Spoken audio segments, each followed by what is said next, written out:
नमस्कार दोस्तों, मेरा नाम है पंकज दुबे और आज हम बात करने वाले हैं दोस्तों कि यूएस को और यूके को किस बात की डर सता रही थी कि अचानक दोनों कंट्रीज ने अपने डिप्लोमेट्स को भेज दिया और बोला जाओ जल्दी यूक्रेन में जाओ, नहीं तो रसिया इनको कूच देगा।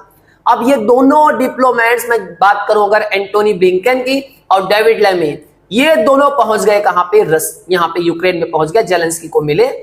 अब ये बोलते हैं ना, प्रयास लगाए जा रहे थे कि भैया इसके पीछे का रीजन क्या है। तो यहाँ पे बोला जा रहा था कि यूक्रेन की बड़ी इच्छा थी, बोला था हमको है ना लॉन्ग रेंज वाला मिसाइल मारना है मॉस्को में, तो आप प्लीज प्रोवाइड कर दो। तो इसके ऊपर बातचीत होने वाली है। फिर ये दोनों डिप्लोमेट्स आए और इन्होंने बोल दिया कि भैया हम यूक्रेन को 1.5 बिलियन देने वाले हैं। अच्छी बात है, दो भाई साहब, आपके पास है तो आप दो। अब ये देखिए, ये है ब्लिंकन और ये है डेविड, ये दोनों जाकर के जेलेंस्की के बोलते हैं ना साथ में फोटो खिंचा रहे हैं। ये दोनों तो मुस्कुरा रहे हैं, टन टना टन टन। जेलेंस्की का चेहरा डाउन डाउन डाउन, क्यों है आप जानते ही हो।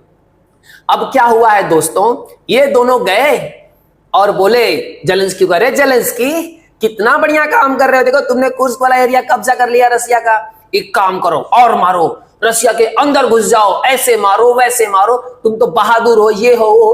अब इस चक्कर में जेलेंस्की कूद पड़े हैं। अब भले रसिया बोलते हैं उनको धो धो करके मार रहा है, लेकिन जेलेंस्की क्या हो गया, एकदम बोलते हैं ना मॉस्को में जाकर के दम बोलते हैं ना, सोचने कि मैं मॉस्को पे अटैक कर दूंगा, ये कर दूंगा। अब जेलेंस्की युद्ध के लिए लेट गए हैं। अब इस तरह से लेट गए हैं कि पुतिन उनको क्या कर रहे हैं, दम बकायदा रेल रहे हैं अच्छे से। अब जेलेंस्की बोल रहे हैं मेरे को मजा भी आ रहा है। तो आप बोलोगे मजा क्यों आ रहा है उनको, क्योंकि उनको फंडिंग मिल रहा है, पैसे मिल रहे हैं। अभी देखो रिसेंट में अभी जस्ट ये अनाउंस हुआ कि 1.5 बिलियन मिलने वाले हैं। तो जेलेंस्की के तो दम मजे ही मजे है भैया, पैसा आ रहा है, क्या बात, क्या फर्क पड़ने वाला है। अब यहाँ पे पुतिन ने क्या बोल दिया कि देखिए अब ये जो डिप्लोमेट्स आए हैं यूएस और यूके के, अगर इस पे ये राजी हो जाते हैं कि ये इनको क्या करने वाले हैं, लॉन्ग रेंज वाले बैलिस्टिक मिसाइल प्रोवाइड कर देंगे, और एक भी मिसाइल बोलते हैं ना मॉस्को के आसपास में गया, तो मैं ये समझूंगा कि नेटो ने अटैक किया है रसिया के ऊपर। तो ये युद्ध बोलते हैं ना एकदम न्यूक्लियर पावर में बदलने वाला, न्यूक्लियर मारूंगा सीधा तब। ये किसका कहना है, पुतिन का, कि अगर नेटो कंट्रीज इनको अलाउ कर दिया जेलेंस्की को, और जेलेंस्की ने एक भी लॉन्ग रेंज वाली मिसाइल अगर मार दी रसिया में, फिर समझ लीजिए ये युद्ध समझा जाएगा, नेटो वर्सेस रसिया चालू हो जाएगा। तब कहानी कुछ और होगी, तब न्यूक्लियर वेपन्स निकलेंगे पुतिन के। अब यहाँ पे क्या हो गया कि देखिए इनको डर किस बात की सता रही थी, उसको भी समझ लेते हैं। ईरान ने क्या किया, रसिया को बोला कि हमारा फतेह 360 आप ले लो, ये ईरान की मिसाइल है, ईरान ने डेवलप किया है। अब जैसे ही इसका खेप पहुंच गया ईरान के पास में, तो एकदम बवाल हो गया। ईरान तो और कलाकार है, इसने अपने तेहरान की स्ट्रीट में लगा दी अपनी मिसाइल्स को, फतेह को। अब यहाँ पे देखिए सेक्रेटरी एंटोनी ब्लिंकन ने बोला कि देखिए ईरान ने बैलिस्टिक मिसाइल प्रोवाइड कर दी है रसिया को।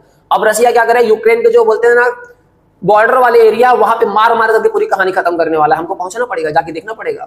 अब यहाँ पे देखिए दोस्तों, चलिए अब ये इस मिसाइल के बारे में बात कर लेते हैं कि जिसका आकलन लगाया जा रहा है कि इस मिसाइल के डर से ये दोनों जन का आगमन हुआ है। तो इसका नाम है दोस्तों द फतेह 360, ऐसे एज अ फतेह 360 भी बोलते हैं। ये शॉर्ट रेंज का एक बैलिस्टिक मिसाइल है जिसको ईरान ने बनाया है।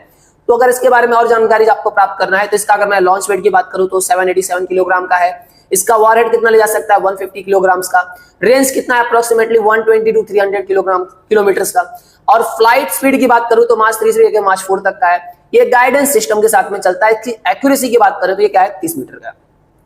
अब क्या हो गया दोस्तों, यहाँ पे ये आकलन लगाए जा रहे हैं कि ईरान ने जो ये बैलिस्टिक मिसाइल्स दी है, उसका रसिया ऐसे जगह पर उपयोग करने वाला है, कौन से, जो बॉर्डर वाला एरिया, मतलब ये शामी पे मारेगा, खार्किव पे मारेगा, मतलब जितने ये बॉर्डर वाले एरिया है ना, वहां पे इसका क्या करने वाला है, रसिया उपयोग करने वाला है।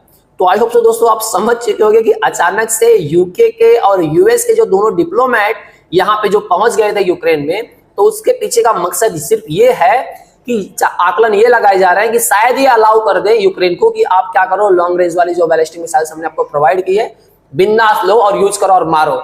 इससे क्या हो जाएगा भैया, वर्ल्ड वॉर की तैयारी आप तैयार रखो। अगर ऐसा होता है तो पुतिन ने एकदम क्लियर बोल दिया कि मैं इसको समझूंगा कि ये नेटो ने अटैक किया रसिया पे, फिर आगे देखना, तब मैं अपना निकालूंगा न्यूक्लियर वेपन्स।